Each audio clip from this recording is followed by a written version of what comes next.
Hello बच्चों, good morning. कैसे हैं आप?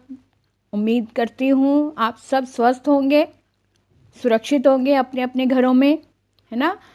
तो हम लोग वीडियो के माध्यम से ही एक दूसरे से बात कर पाते हैं। तो मुझे बहुत अच्छा लगता है जब भी मैं आप सब बच्चों से बात करती हूँ। जितने भी बच्चे या विद्यार्थी या बड़े टीचर्स जो भी मेरे वीडियो को देखते हैं, वो उन सभी से मेरा हार्दिक नमस्कार है। और मैं हर बार कुछ नया सोच कर आती हूँ कि शायद आपको बहुत अच्छा लगे। जो आपको अच्छा लगे मैं वही करना चाहती हूँ, लेकिन कंप्यूटर की जो नॉलेज मुझे थोड़ी सी कम है, इसलिए कुछ कमी रह जाती होगी, तो मैं क्षमा प्रार्थी हूँ। और आज मैं हिंदी व्याकरण की क्लास में समास के कुछ प्रश्न लेकर आई हूँ, जो वैकल्पिक है, जिसमें ऑप्शन दिए गए हैं। 4 ऑप्शन हैं, जिसमें एक सही होगा और बाकी गलत होंगे। तो जो सही ऑप्शन है वो हमें ढूंढना है। तो मैं भी आपके साथ साथ चलती हूँ, और आप भी देखें, और मैं भी आपको साथ साथ समझाती भी जाऊंगी। तो चलिए शुरू करते हैं आज की क्लास अरुणा कालिया के साथ, हिंदी व्याकरण। तो आज मैंने समास के अंतर्गत पहला प्रश्न लिया है यश प्राप्ति का। तो यश प्राप्ति में मैंने आपको बताया था, जब मैंने ये समास समझाए थे तब मैंने बताया था कि जिनमें कर्म, जिनमें कारक के जो चिन्ह हैं वो छिपे होते हैं, वो तत्पुरुष समास होता है ना। अब यहाँ पे इसका अगर विग्रह करते हैं यश प्राप्त, तो इसका विग्रह कैसे होगा? यश को प्राप्त ना। तो को जो है वो कर्म कारक का चिन्ह है, तो इसलिए हमें समझ में आ गया कि ये तत्पुरुष समास है, यानी ऑप्शन 2 इसका सही उत्तर है। अब आगे बढ़ते हैं। नेक्स्ट प्रश्न है नीलकंठ। नीलकंठ में 2 शब्द हैं, यानी एक नील यानी नीले रंग की ओर इशारा कर रहा है, और कंठ यानी कि जो शरीर का अंग है।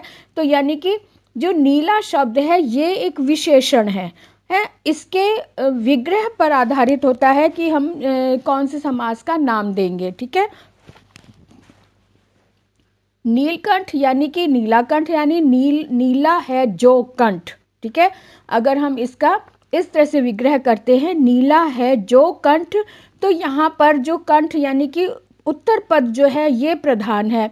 तो ये प्रधान होने के कारण नीला शब्द विशेषण हो गया और ये विशेष्य हो गया।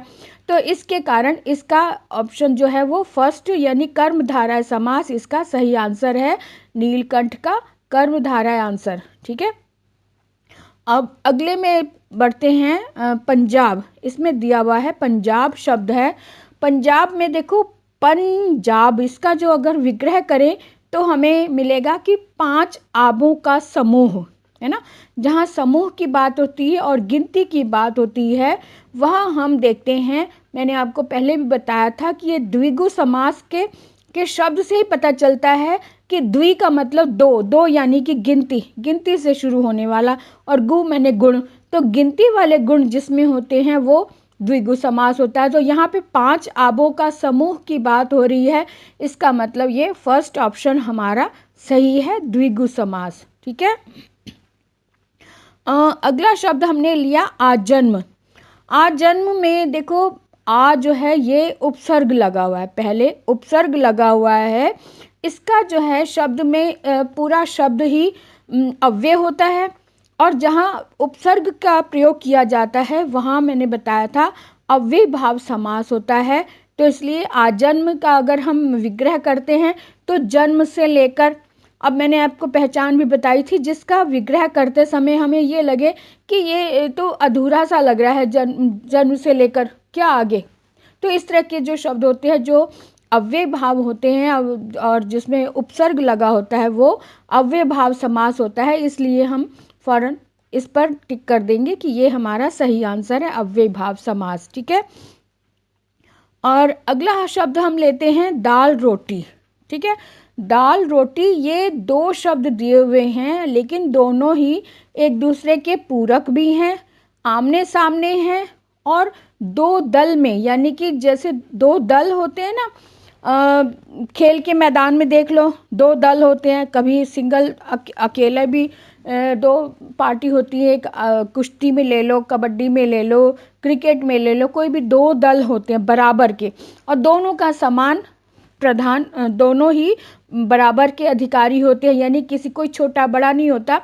अब यहाँ पे जो है दोनों आमने सामने होते हैं, दो दल होते हैं, और दोनों ही विरोधी होते हैं। सबसे बड़ी पहचान होती है इसमें विरोधी, दोनों चीज़ें एक दूसरे के विरोध, यानी अपोजिट, यानी विलोम भी कह सकते हैं। जो शब्दों में ले लो, दोनों एक दूसरे के विलोम भी होते हैं, जैसे दिन रात ले लिया, है ना, माता पिता ले लिया, लाभ हानि ले लिया। इस तरह के जो शब्द होते हैं इसमें और छिपा रहता है, और या फिर आर, या फिर या शब्द छिपा रहता है, जैसे दाल और रोटी, या दाल या रोटी। अब इस तरह के जो दल होते हैं, इस तरह के दो शब्द जो आप आमने सामने होते हैं और एक दूसरे का विलोम भी होते हैं, वो द्वंद्व समास होते हैं। और द्वंद्व समास भी इसी बात का प्रतीक है, यानी कि द्व और द्व दोनों ही शब्द बराबर के हैं। यानी जब एक तराजू समझो, एक पलड़ा होता है, तराजू के दो पलड़े होते हैं ना, ये जो बिंदी है ये सेंटर को शो कर रहा है, सेंटर का, और ये दो और दो इसके पलड़े हैं, दोनों बराबर के हैं। तो यानी इस शब्द से ही आप समझ लें कि जहाँ ये आया, जहाँ दोनों पलड़े बराबर हो रहे हैं, वो द्वंद्व समास है हमारा, ठीक है। अब अगला शब्द लेते हैं महात्मा। आप भी मेरे साथ साथ मार्क करते रहें पेंसिल से, और मुझे बताते भी जाएं कमेंट करके कि किस में कौन सा ये ऑप्शन सही आ रहा है, ठीक है। अब यहाँ पे हमने लिया महात्मा, है ना। महात्मा में ऑप्शन दिए हुए हैं कर्मधारय, अव्ययी भाव, द्विगु समास और द्वंद्व समास, ठीक है। अब यहाँ पे कुछ शब्द ऐसे होते हैं जिसमें दो समास भी हो सकते हैं, लेकिन उनके विग्रह करने पर हम निश्चित कर सकते हैं कि इसमें कौन सा समास होगा। अब यहाँ पे कर्मधारय दिया हुआ है। अब यानी कि अगर हम कहें कि महान है जो आत्मा, तो इसके अनुसार तो बनता है कर्मधारय, है ना।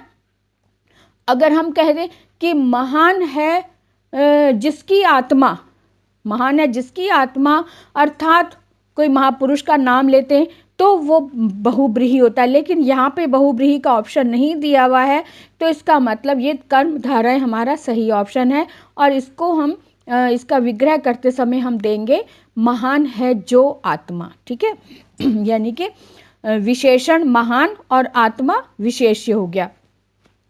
आगे बढ़ते हैं।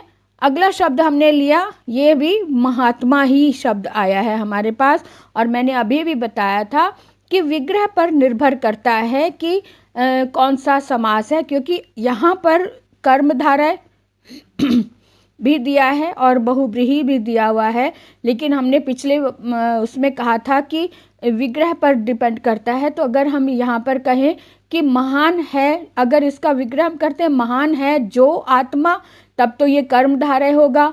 और अगर हम कहें महान है जिसकी आत्मा, अर्थात श्री राम या श्री कृष्ण या जो भी आप नाम महापुरुष का देना चाहें, तो उसके अनुसार बन जाएगा ये बहुब्रीहि समास, जहाँ पर कोई भी पद प्रधान नहीं होता और वो पूरा पद ही विशेषण के रूप में जहाँ यूज़ होता है, और इसका जो विशेष होता है वो कहीं और ही होता है, तो ऐसे में बहुब्रीहि समास होता है। इसलिए हमने यहाँ पर इसका बहुब्रीहि समास दिया, क्योंकि इसका विग्रह रूप हमने बनाया कि महान है जिसकी आत्मा, अर्थात श्री राम, है ना, जो भी नाम आप देना चाहें। तो इस तरह से बहुब्रीहि समास इसमें सही उत्तर हो गया।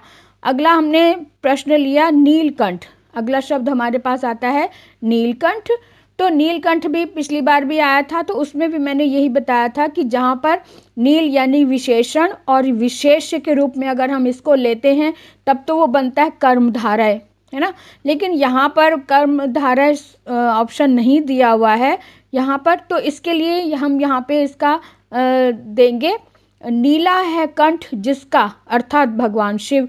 अगर इस तरह से अगर हम इसका विग्रह करते हैं, यानी पूरा का पूरा शब्द ही विशेषण के रूप में अगर हम यूज़ करते हैं, तो इसका उत्तर होगा थर्ड बहुब्रीहि समास, क्योंकि इसका पूरा शब्द ही विशेषण है और इसका जो विशेष्य है वो हमने खुद से लगाया, समझकर इसकी पहचान को देखकर कि ये भगवान शिव का ही नीलाकंठ होता है। ठीक है, तो बहुब्रीहि समास इसका सही उत्तर हो गया।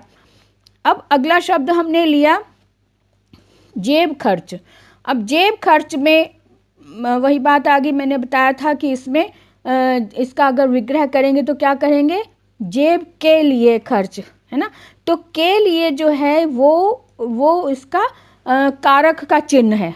के लिए चतुर्थी विभक्ति में आता है, यानी कि संप्रदान में आता है। तो संप्रदान यानी 4th नंबर पर होता है और वो तत्पुरुष के में आता है। तत्पुरुष के अंतर्गत ये कारक चिन्ह लगाए जाते हैं। तो यानी कि हमारे पास उत्तर हमें मिल गया, जेब के लिए खर्च अगर हम लगा रहे हैं तो इसका उत्तर होगा तत्पुरुष समास। ठीक है, अगर हमें वो नहीं भी याद आता कि कौन सा 3rd है, 4th है या 5th है या कौन सा कारक है, लेकिन हमें ये पता है कि जेब के लिए खर्च बन रहा है, इसका विग्रह कर रहे हैं, तो यानी कि जिसमें कारक के चिन्ह यूज हो रहे हैं वहाँ पे तत्पुरुष समास आता है, इसलिए हमने यहाँ तत्पुरुष समास में मार्क कर दिया। ठीक है, अगला शब्द हमने लिया प्रतिदिन। अब प्रतिदिन शब्द में आपको अभी बताया था कि जिसमें उपसर्ग लगा हो या पूरा शब्द ही क्या हो, अव्यय हो, या पूरा शब्द ही अव्यय हो या शुरू में जो है वो उपसर्ग लगा हो, तब यहाँ पर अव्यय भाव समास होता है। तो इसलिए हमने फौरन समझ लिया कि ये अव्यय भाव समास इसका सही उत्तर है। तो इस तरह से हमने ये सारे प्रश्नों को हल कर लिया। अब आपको कैसा लगा, आपको कितना समझ आया, आप कमेंट बॉक्स में लिखकर हमें पूरा बताएं। ठीक है, तो पूरा बताएंगे तो मुझे भी अच्छा लगेगा, और अगर कोई प्रश्न आपके मन में और है तो आप ज़रूर पूछें। और इसके अलावा इसके बाद जो मैं वीडियो लाऊंगी उसमें अलंकार और समास दोनों के मिले जुले प्रश्न लेकर आऊँगी। तो आप अगर न्यू हैं, अगर पहली बार देख रहे हैं तो सब्सक्राइब ज़रूर करें, लाइक पर जाएं, कमेंट करें, और अगर आपको लगता है कि ये वीडियो शेयर करने की ज़रूरत है तो आप अपने दोस्तों को इसको शेयर भी करें। तो अगले वीडियो तक के लिए विदा लेते हैं। Okay, bye bye.